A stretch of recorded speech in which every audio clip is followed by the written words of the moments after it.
Story 1. Rowdy Spirits. I've been living in my house for about 6 years now. It previously belonged to my grandparents. My grandmother actually died in this house. But I don't think that she is the one behind any of this.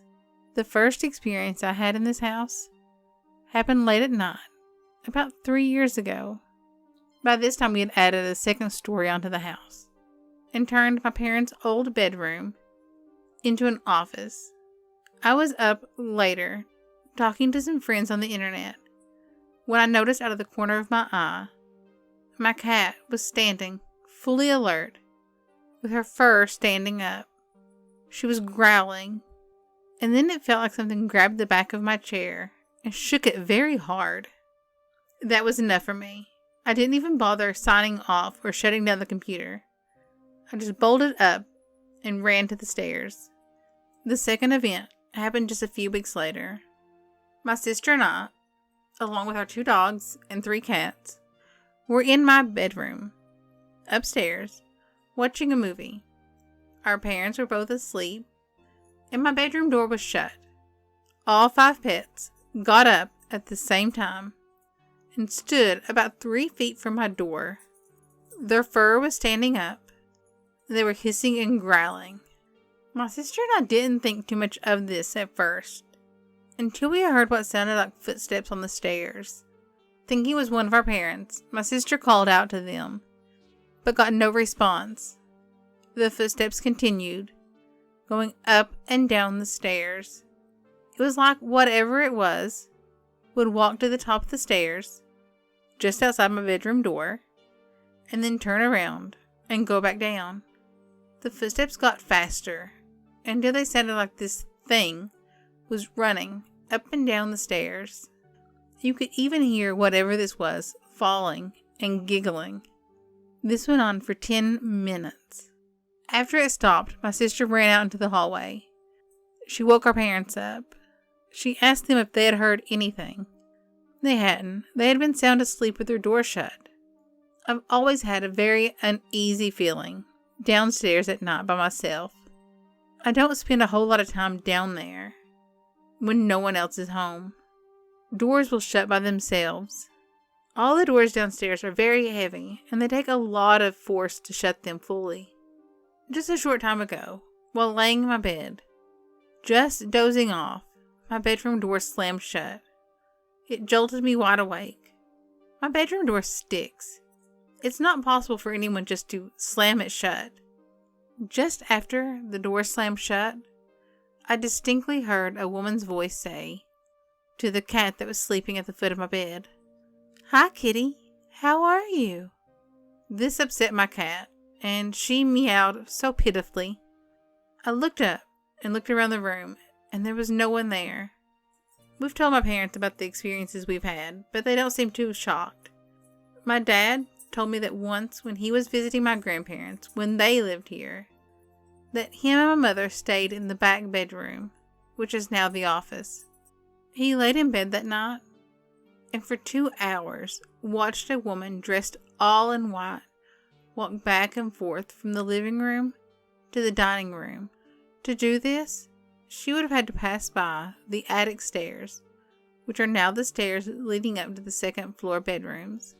My mother told me that after my grandmother passed away, my grandfather often told my mom about seeing my grandmother standing at the foot of his bed. A year ago, we ripped up all of the old flooring in the downstairs hallway, in the dining room. At the foot of the stairs going up, a sealed trap door was found. I've tried to do research on the house and property, but I've found very little.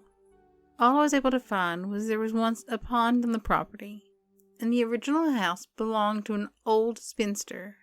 Story 2. Phantom Smells. My first encounter was when I was very little, perhaps 4 years old. The house we lived in was a very old Victorian terraced house. I had lived there since I was born. I was asleep one night when I was awoke by someone shaking me, rather violently, like they were trying to rouse me from my sleep. I can remember my impression of this person to this day, despite it being very dark and me having just woken up. It appeared to be a very heavy-set man with a long cloth overcoat on. And strangely enough, he was wearing one of those German army helmets with a spike on top. Naturally terrified, I pretended to be asleep, and the presence disappeared quite quickly. I told my mother about this the next day, and she said it was just a dream. Over the years, I had more encounters until I was 19, and although not entirely convinced, I put this experience down to a dream, as my mother had suggested. My next experience happened in the third house we had lived in. It was a young house, no more than 30 years old. We bought it from the first owners of the property. It is built on what used to be grazing fields, and as far as I'm aware, no one had died there. The activity started after we'd been living there maybe 4 years. It happened sporadically, every few months or so. It would last for a couple weeks, and then nothing again for months. It always happened at night. I would wake up, and I'd feel like I was being held down, pushed to the bed, and no matter how much I tried, I could not move. This was accompanied by the feeling of dread and darkness, the feeling that something dark and sinister was in the room with me. It was a very frightening experience. Eventually I'd be able to move again, and the darkness and heaviness in the room would lift. This would happen every night for a few weeks.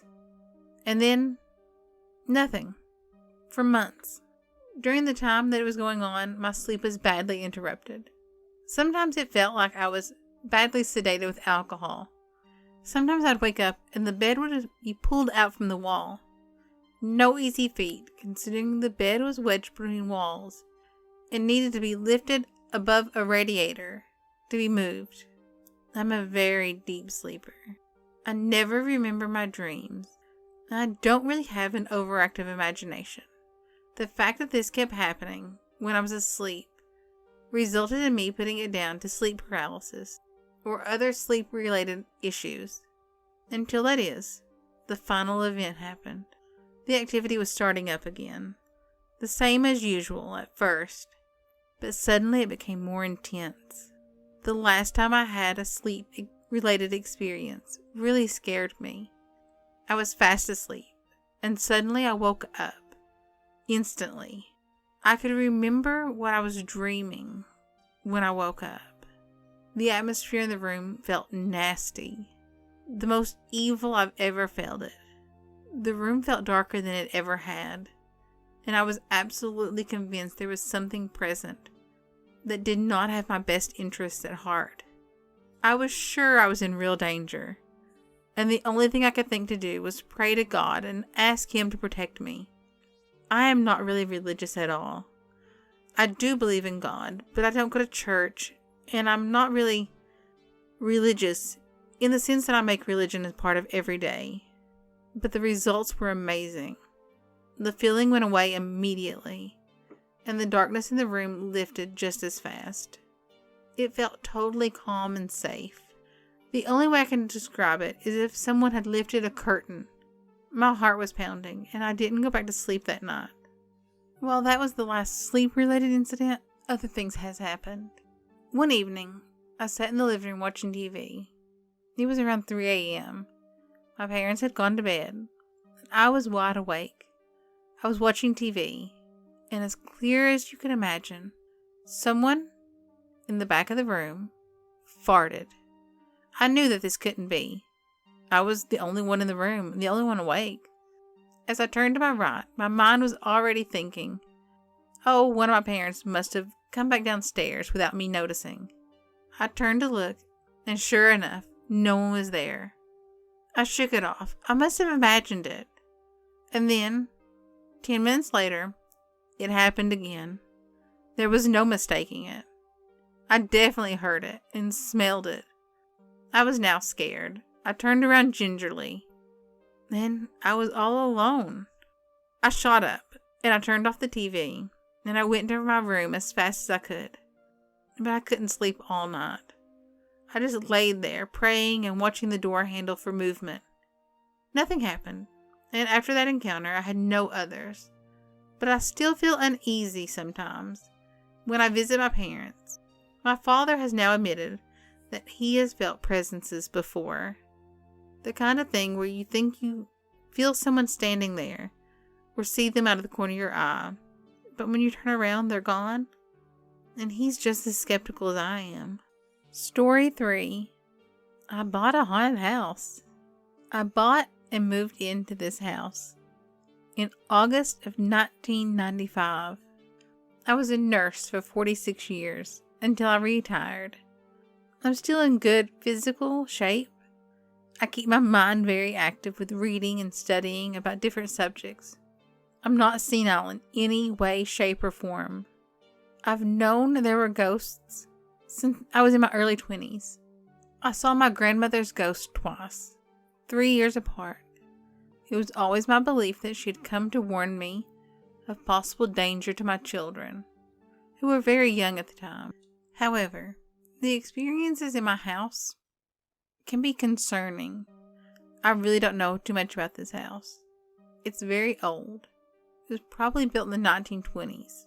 I know that the land it was built on belongs to the Creek in Cherokee.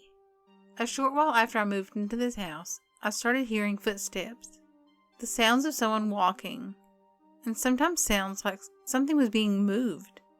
I was not at home a lot at the time, because I was still working as a nurse when I first moved there. I worked night shift, so I was gone a lot of the evening, and I slept a good chunk of the day. On occasion, I would wake up because it seemed like someone was calling out my name, but there was no one in the house but me. We frequently have the sound of someone walking in the house. I never see anyone when I look.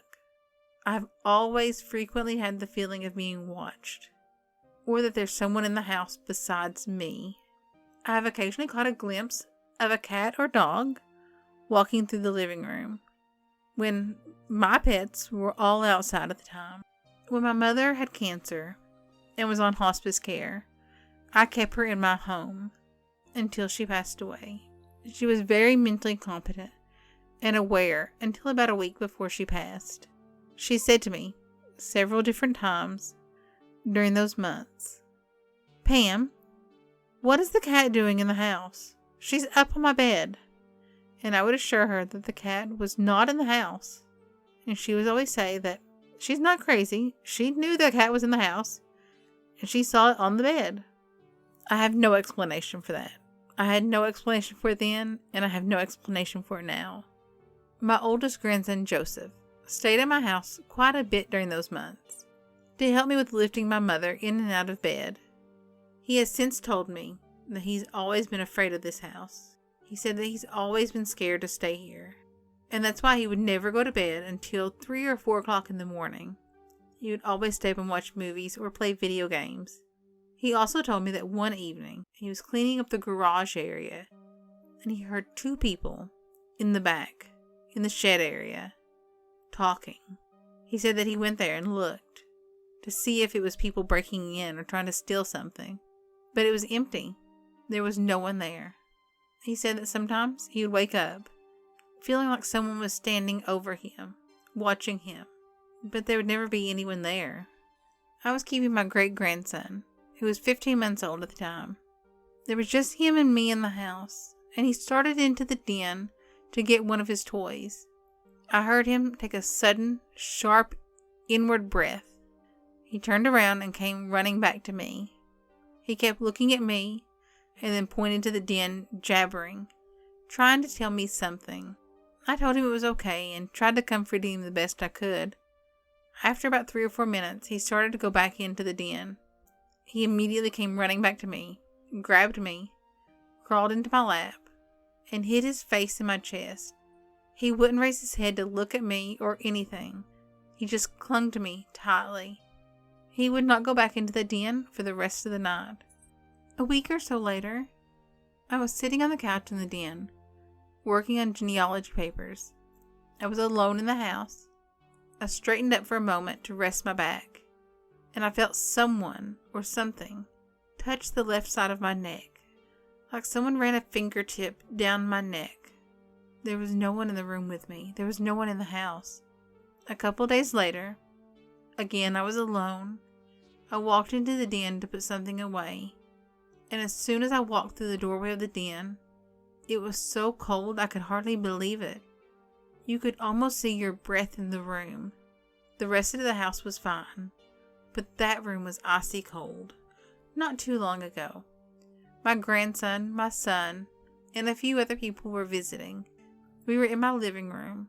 My neighbor was telling us a story when suddenly she stopped talking. She looked towards the kitchen. My grandson asked her, "What was it wrong?" And she said, "Did you all see that?" Of course we hadn't. She said that she saw someone walk into the kitchen.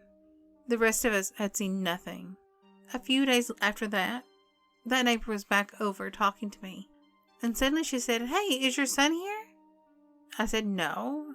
And she was like, "Oh, well, I just saw someone walk into that room." It's to the point where I hear someone walking or have some experience almost daily now. I continue to feel watched at times. I'm keeping a log of all the happenings. What else can you do? Thanks for listening. I hope you enjoyed the stories. If you did, give me a thumbs up and hit that subscribe button. I really do appreciate it. Thanks for listening. Bye.